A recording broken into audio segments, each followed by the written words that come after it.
Hello, and welcome to my presentation. It's about motherhood wage penalty.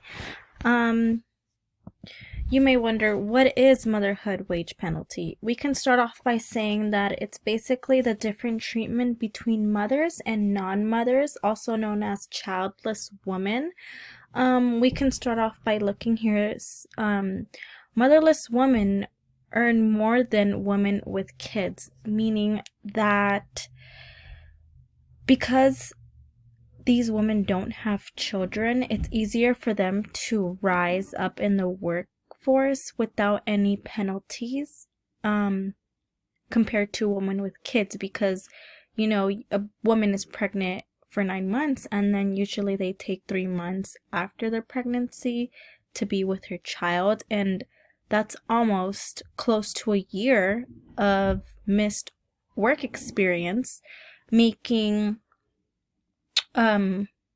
mothers more discriminated in the work field and with way more penalties, because especially in the US, a lot of people don't get paid leave when it comes to pregnancy. Motherless women have more work experience and at times higher education. Again, this goes with them being able to work their job and, in a sense, continue school without kids and without the big responsibility that comes with being a mother. This can also refer back to the second shift, and what the second shift is, women work nonstop 24/7 already as it is. When it comes to kids, they come home from work. Some may work 40 hours a week, which is a full-time job, and then they come home to take care of kids, they come take care of the house, and then they come take care of the husband. So at the end, they honestly don't have any time for oneself. The more kids a woman has, the more their wage falls. As you can see, there's a 4 to 7% wage decline when it comes to having children. So the more children you have, the more your wage declines. And we already know that there's a inequality when it comes to wages between men and women. So the fact that mothers have it more struggle more compared to motherless women is just absurd. Motherhood is associated with occupation segregation. And again, this falls between the workforce, where they always put men higher than women when it comes to paid. And it just makes it harder for mothers to be able to climb in the workforce because they do experience discrimination. Mothers who leave workforce during pregnancy and come back tend to choose different careers, and this also goes back to the occupation segregation. And when it comes to the discrimination that they do encounter, they actually treat mothers worse than single mothers, as my last bullet point says right here: discrimination against married mothers compared to single mothers, because of the lack of knowledge, you can say, that these mothers have when it comes to higher education and the work experience that motherless women have. This all falls between motherhood wage penalty. And we can take a look at the timeline. This goes way back to in the 1970s. We can see that non-married and childless women in 1978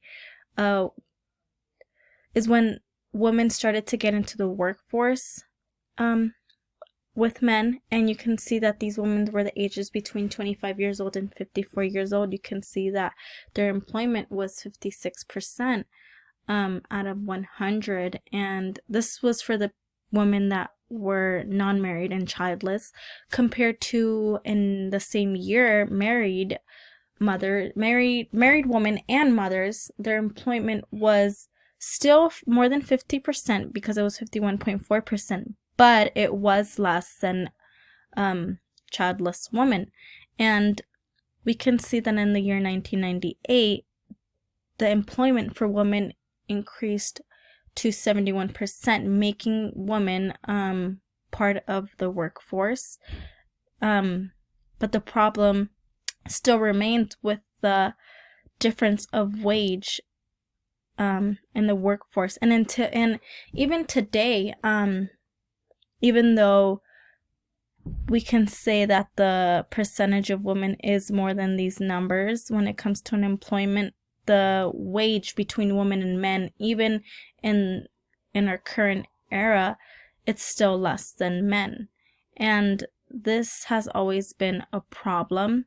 So even if there's an increase between the employment in women in 1998 compared to 1978, and even compared to now, it's still not enough.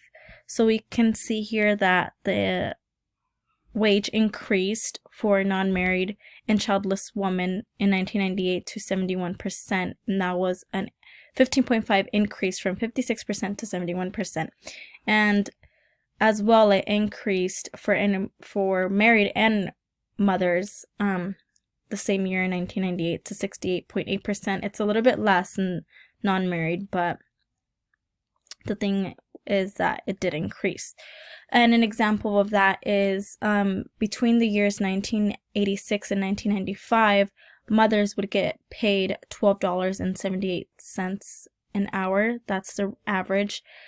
And motherless women get paid 15.91%. And in 2006 to 2014, mothers would be paid $16.32 and would be paid $16.32 compared to motherless that would be getting paid $19.54. So you can see the difference between these two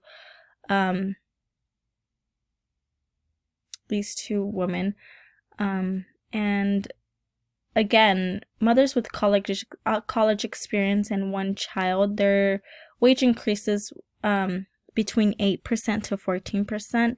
You can see that in 1960, mothers with college experience and one child, 20% of them were employed, compared to 2004, 60% of women were employed. And this is again a timeline. You can see that the race that is affected by this is that is least affected by this are white women, and black women are the women that are most affected by it. They get paid the least, again with Latino. And it's the same thing across the years.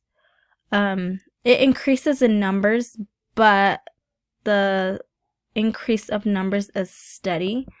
And I say some solutions to this problem would be an increased pay in the workforce. So we can say that the pros of this would be equal pay, and career aspirations, and independent overall. But this kind of goes more to motherless women, because the cons of this would be delayed marriage or not marriage at all. And this usually happens with, again, childless women. So that would be a solution. Or another one that would benefit women and mothers would be increased help at home from the husband. So this can be that the husband can also take a break and basically fill in the mother's second shift. That way the mother is able to go to work and not really lose much time from work where it affects her wage penalty. And this can be an increase at work because again, their wage won't be affected compared to if they left for 9 months and 3 more months after pregnancy. It also increases the financial outcome among families because the men would not be the only breadwinner, but it is a big help for the husband to step up and fill in the second shift when it comes to a woman. And the last thing would be women getting pregnant at an older age. That way, they wouldn't really have to worry about the decline in wage because they would already have the education and work experience. So when they are pregnant, they already have a higher wage and have enough work knowledge and work experience for the company to not really discriminate against her.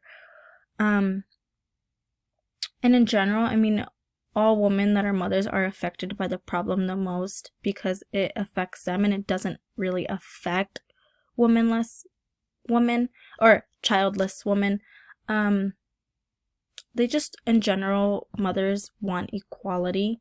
And no one is preventing this, but you can tell that the government and companies don't really offer paid leave to the mothers, which makes life as a mom a little bit more difficult. We can see the comparison between men and women in wage, like I said. You can see right here that in 1987, men always got paid more. And throughout the years, men are always paid more compared to women. So it is very troubling to know that we can imagine childless women being this line that they get paid less than men. So we can just imagine a third line for mothers, and it's very difficult. And like I said, even though the wage increases for both genders, women still tend to fall behind. So this is what I kind of wanted to show for these charts. And my point of view with all of this is that childless women and men benefit from the mother wage penalty, like I stated before. And it's very unfair to married women with children because it makes it difficult for these mothers to have a success story when it comes to their occupation because of the penalties that they do face. It's just unfair, and they don't really get any opportunities for success as an individual. So they kind of, even though they work, even though the husband and the mother work, it still makes it hard for the mom or a mother to reach the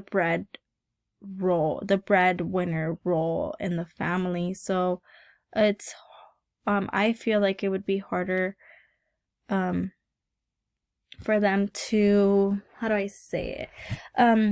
It's just hard for them to succeed, and they kind of have to depend on the husband being the breadwinner, even if they didn't want to, only because these institutions put all these penalties on them. And it does have an equality and a structural institution, again, because these institutions treat women unfair as it is.